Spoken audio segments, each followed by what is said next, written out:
The morning sun peeked through the windows of Lee's family diner, casting warm rays across the worn leather booths and chrome-trimmed counters. It was just another peaceful Sunday morning in the small town of Pine Grove, where locals gathered for their ritual weekend breakfast. The smell of fresh coffee and sizzling bacon filled the air, mixing with the gentle chatter of early morning customers. In his usual corner booth sat Mr. Chen, an 82-year-old Korean War veteran who had been coming to the diner every Sunday for the past 15 years. His weathered hands wrapped around a white coffee mug as he gazed out the window, watching the town slowly come to life. The regulars all knew him. He was as much a part of the diner as the old jukebox in the corner that still played Elvis tunes for a quarter. The breakfast rush was picking up, and a new waitress named Rita had just started her first weekend shift.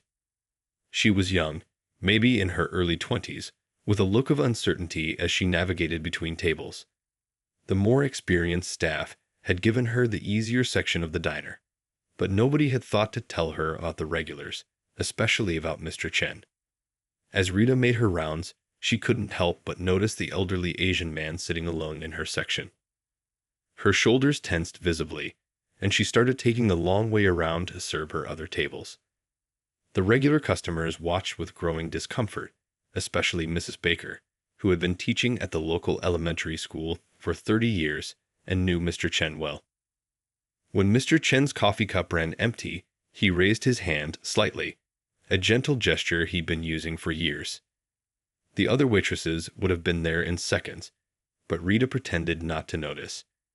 She busied herself rearranging clean silverware and checking her phone, shooting occasional glances at the corner booth. Finally, after what seemed like an eternity, Mr. Chen called out softly, "Excuse me, miss, could I please have some more coffee?" His English was perfect, with just a hint of an accent that had softened over his 60 years in America. Instead of responding directly, Rita rolled her eyes and muttered under her breath to another waitress, just loud enough for nearby tables to hear, "Why do these people always sit in my section? They never tip well anyway." The diner grew quieter. The clink of forks against plates slowed. Mr. Lopez, who ran the hardware store across the street, set down his newspaper. Mrs. Baker's hand froze midway to her mouth, holding a piece of toast. The regular staff exchanged worried glances. They knew something Rita didn't. At the counter, old Mr. Thompson nearly choked on his coffee. His son had graduated from Pine Grove High School in '85, and he remembered clearly how Mr. Chen had stayed after school for months to help the boy with algebra. That extra help had made the difference between his son repeating a year and getting into college. The tension in the air was thick enough to cut with one of the diner's worn butter knives. Other customers began shifting uncomfortably in their seats, some making eye contact with each other, others staring intently at their plates. The usually cheerful morning atmosphere had turned heavy with unspoken words and mounting disapproval. Mr. Chen sat quietly through all of this, his expression calm, but his eyes reflecting decades of similar experiences. He reached for his worn leather wallet, the same one he'd carried since his army days, preparing to pay his bill and leave with the dignity that had carried him through war, prejudice, and countless challenges over the years. But before he could place money on the table, the kitchen doors swung open. Out walked Mr. Lee, the diner's owner, his face set in an expression that the regulars had rarely seen in all their years of patronage. The story was about to take an unexpected turn that would leave everyone in the diner speechless, especially the young waitress who had no idea about the true identity of the quiet elderly man in the corner booth. The next few moments would not only change Rita's perspective forever, but would also reveal a story of service, sacrifice, and silent generosity that had been quietly unfolding in their small town for decades. The regulars leaned forward slightly in their seats, knowing that what was about to happen would be talked about in Pine Grove for years to come. The diner fell silent as Mr. Lee walked toward the corner booth. His face softened when he looked at Mr. Chen, remembering a photo that had hung in his father's old study for decades. The black and white image showed a much younger Mr. Chen in his crisp U.S. Army uniform, standing proudly with his unit from the 2nd Infantry Division. The photo had been taken just before they shipped out to Korea in 1951. What Rita and most of the younger folks in town didn't know was that Mr. Chen had arrived in America as a teenager, working in his uncle's small grocery store while learning English from comic books and radio shows. When the Korean War broke out, he didn't hesitate to enlist, feeling a deep need to serve the country that had given his family a new home. In Korea, Mr. Chen's ability to speak both Korean and Chinese had made him invaluable to his unit. He served as an interpreter, helping save countless lives by facilitating communication between U.S. forces and local civilians. His fellow soldiers nicknamed him Lucky Chen, because anyone who went on patrol with him seemed to make it back safely.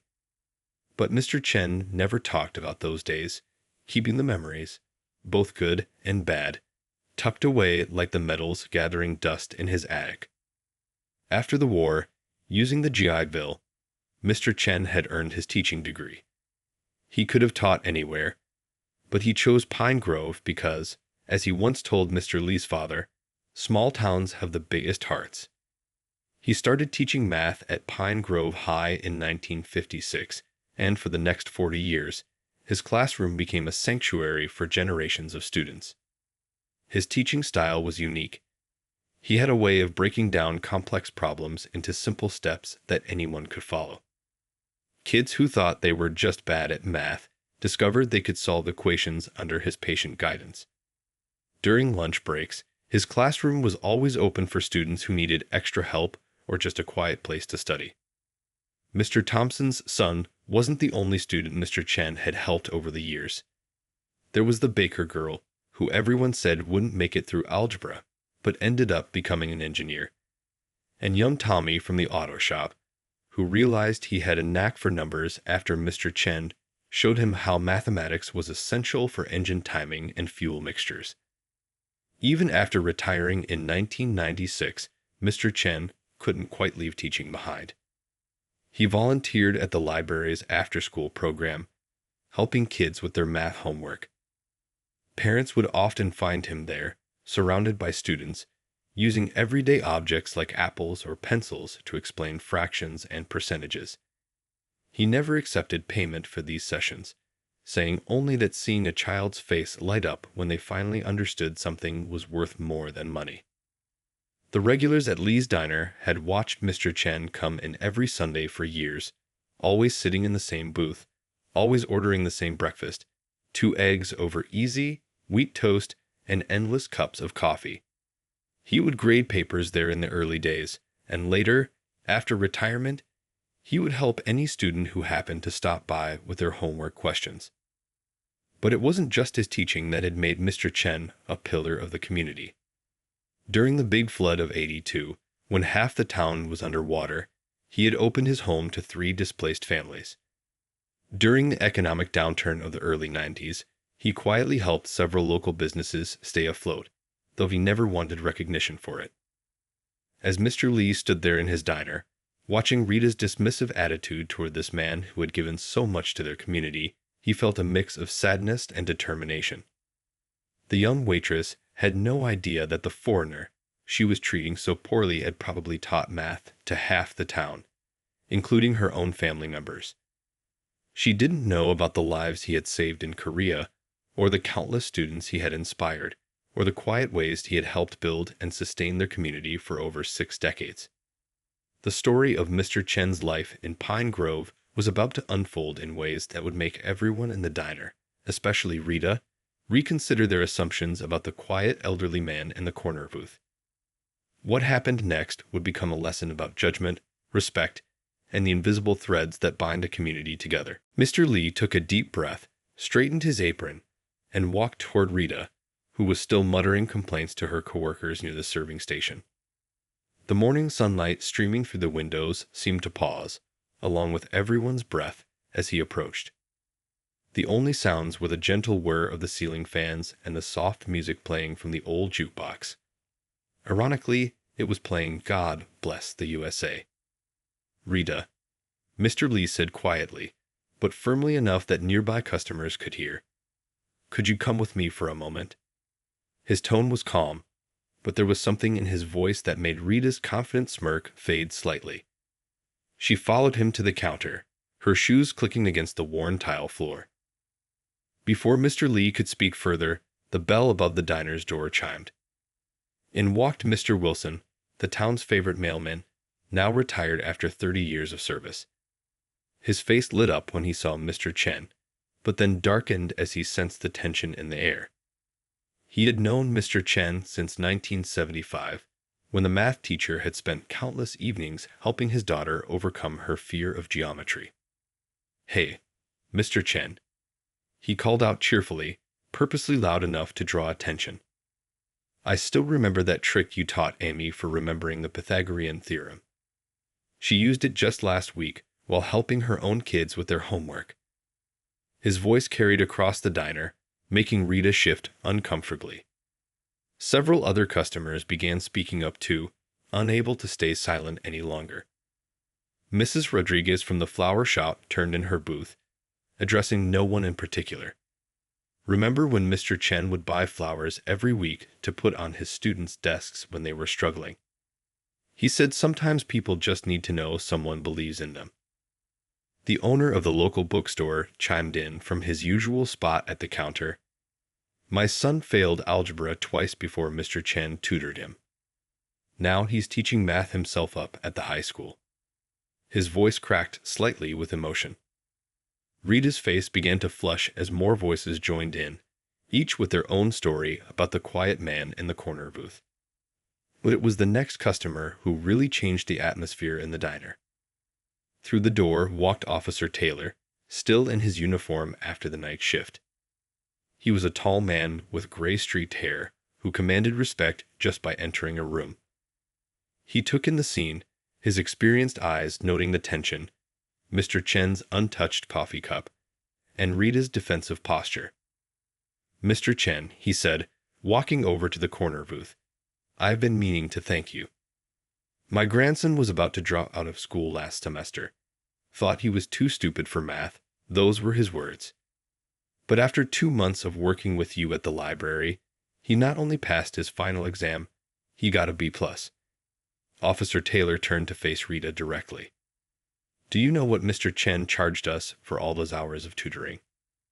Rita shook her head, her earlier confidence completely evaporated. "Nothing," Officer Taylor continued. "He didn't charge us a dime. Said it was his pleasure to help a young person find their confidence." He pulled out his wallet. "In fact, let me get Mr. Chen's breakfast today. It's the least I can do." But Mr. Chen raised his hand gently. "No need, David," he said softly, using the officer's first name. A reminder of when Officer Taylor had been just another struggling student in his class 30 years ago. "The coffee here is worth every penny." He smiled warmly, showing no sign of anger or resentment despite how he'd been treated. The diner had grown completely still. Even the kitchen staff had stopped what they were doing to watch. Rita stood frozen, her order pad clutched tightly in her hands, as the reality of her actions began to sink in.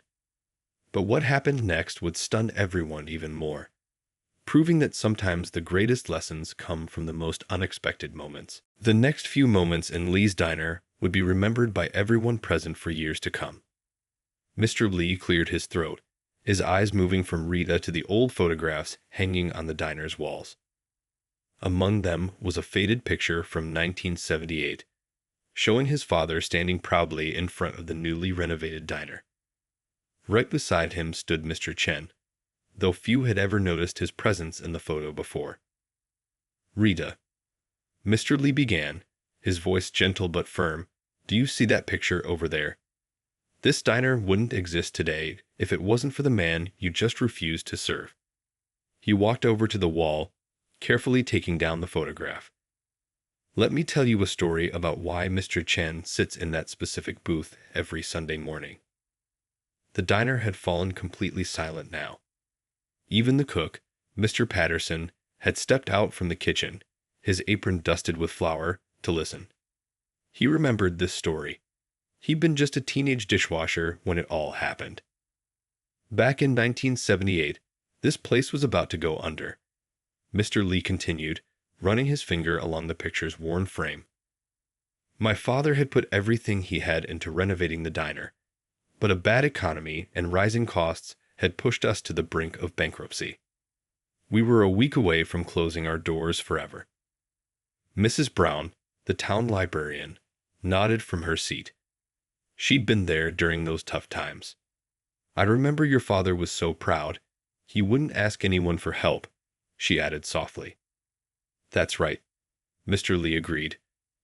But what nobody knew was that every Sunday morning, Mr. Chen would sit in that corner booth, grading papers and quietly watching people come and go. He saw how this place brought the community together. He noticed how my father would give free meals to families who were struggling, even when we could barely keep the lights on. Officer Taylor leaned against the counter, his coffee forgotten. I didn't know this part, he said, encouraging Mr. Lee to continue. One Sunday morning, just like today, Mr. Chen called my father over to his booth. He had a stack of papers with him, not student assignments this time, but financial documents. He'd been silently analyzing our books every Sunday for months. Mr. Lee's voice grew thick with emotion. He had figured out exactly what we needed to stay afloat, and without a word, he offered my father a loan from his own retirement savings. Rita's face had lost all its color. She stood perfectly still, her order pad hanging limply at her side. But that wasn't all. The old cook, Mr. Patterson, chimed in from the kitchen doorway. Tell them about the math tutoring center. Mr. Lee nodded, a smile crossing his face. Mr. Chen made one condition for the loan, that we open the diner early on weekday mornings to let him tutor students before school. That corner booth became Pine Grove's first free tutoring center. Kids would come in at 6 a.m., and all they had to pay for was a cup of hot chocolate. The door chimed again, and in walked Dr. Kim from the local medical clinic. She stopped, sensing the heavy atmosphere, then spotted Mr. Chen and broke into a warm smile.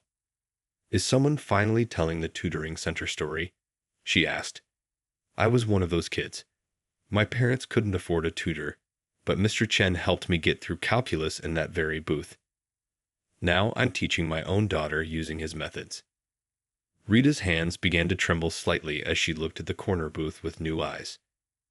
The old man sitting there wasn't just some customer. He was part of the very foundation of this place, of this community. But Mr. Lee wasn't finished.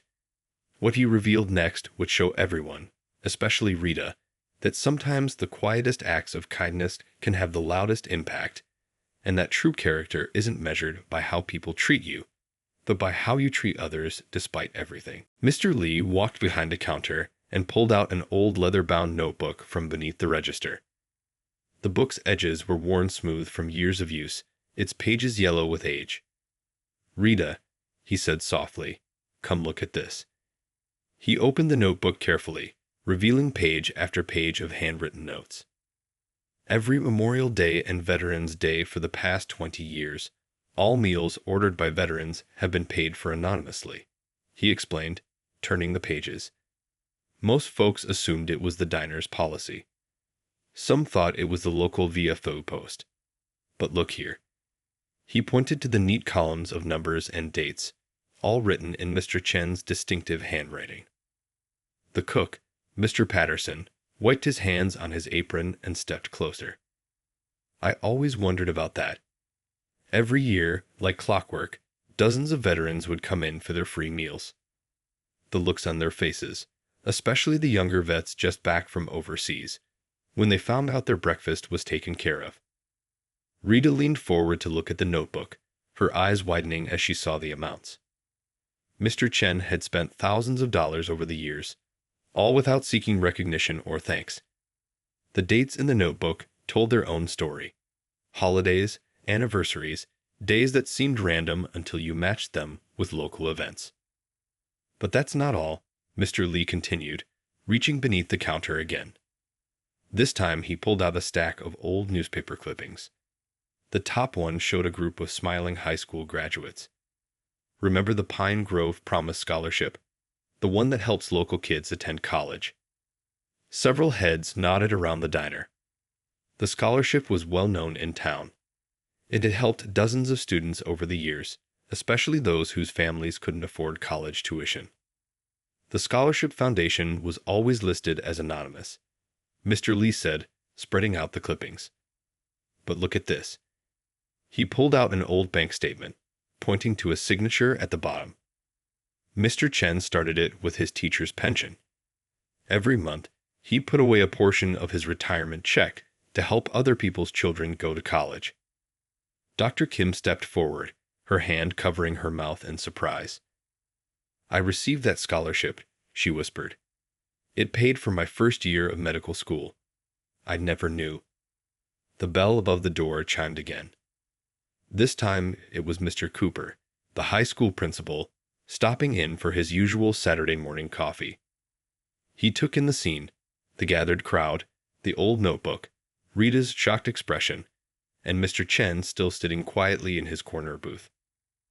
Are you finally telling them about the scholarship? Mr. Cooper asked, walking over. You know, last year's recipient was Thomas Reed, Rita's younger brother. Rita's face went pale. What? She stammered, her voice barely a whisper. Mr. Cooper nodded. Tom's engineering scholarship, the one that came through right after your dad lost his job. Mr. Chen read Tom's application essay himself, said it reminded him of his own story, a kid with big dreams just needing a chance. Tears began to well up in Rita's eyes as the full weight of her actions crashed down on her. The man she had treated so dismissively, the foreigner she had refused to serve, was the very reason her brother was now in his first year of college. Mr. Chen still hadn't moved from his booth, hadn't said a word in his own defense. He simply sat there, watching the scene unfold with the same gentle patience he had shown generations of struggling students. But what he did next would teach everyone present their most important lesson, yet about dignity, forgiveness, and the true meaning of community. Rita stood frozen by the counter, tears streaming down her face. Her hands trembled as she pulled out her phone, quickly typing a message. A few moments later, she turned the screen around to show everyone a recent photo. Her brother Tom, smiling broadly in front of his university engineering building, giving a thumbs up to the camera. He sent this last week, she said, her voice shaking. He was so excited because he got an A on his first big project. He wrote, "Finally found something I'm good at, sis." She looked at Mr. Chen through tear-filled eyes. I had no idea, all this time. The diner had grown so quiet you could hear the gentle tick of the old wall clock. Mr. Chen slowly stood up from his booth, using his cane for support. Everyone watched as he made his way toward Rita, his steps careful but purposeful. The morning sunlight streaming through the windows caught the small American flag pin on his jacket, the same pin he'd worn every day since returning from Korea. "Young lady," he said softly, his voice warm and gentle, "would you like to sit down and have a cup of coffee with me?" The simple invitation, offered without a trace of anger or resentment, caused several people in the diner to wipe their eyes. Mr. Patterson suddenly spoke up from behind the counter. You know what? Tom came in here the day before he left for college. Ordered his usual chocolate chip pancakes. The cook's voice grew thick with emotion. Mr. Chen was sitting in his regular booth, and Tom had no idea that the quiet man reading his newspaper was the reason he could afford his textbooks. Rita's phone buzzed. Another message from Tom. She read it aloud, her voice cracking. Just finished my morning classes. Still can't believe I'm really here, living my dream. Tell everyone at the diner I miss them. She looked up at Mr. Chen, who was now standing right in front of her. Your brother reminds me of another young person who had big dreams, Mr. Chen said quietly. Many years ago, I was that young person, scared but hopeful, wanting to make something of myself in a new country. People helped me along the way. Teachers, neighbors, strangers who became friends. They taught me that kindness isn't something you do for recognition. It's something you do because it's right. Officer Taylor, still in his uniform from the night shift, cleared his throat. "Mr. Chen, remember when you told my class that math wasn't just about numbers? You said it was about patterns, about seeing how small things connect to make something bigger." Mr. Chen nodded, smiling. "Like a community," he said. "Each person adds their own part to the equation." Rita wiped her eyes with her sleeve, then slowly removed her apron. "I don't deserve to work here," she whispered. "Not after how I treated you." But Mr. Chen reached out and stopped her. What he said next, and the lesson he was about to teach, would change not just Rita's life, but the way everyone in the diner thought about forgiveness, second chances, and the quiet heroes walking among them.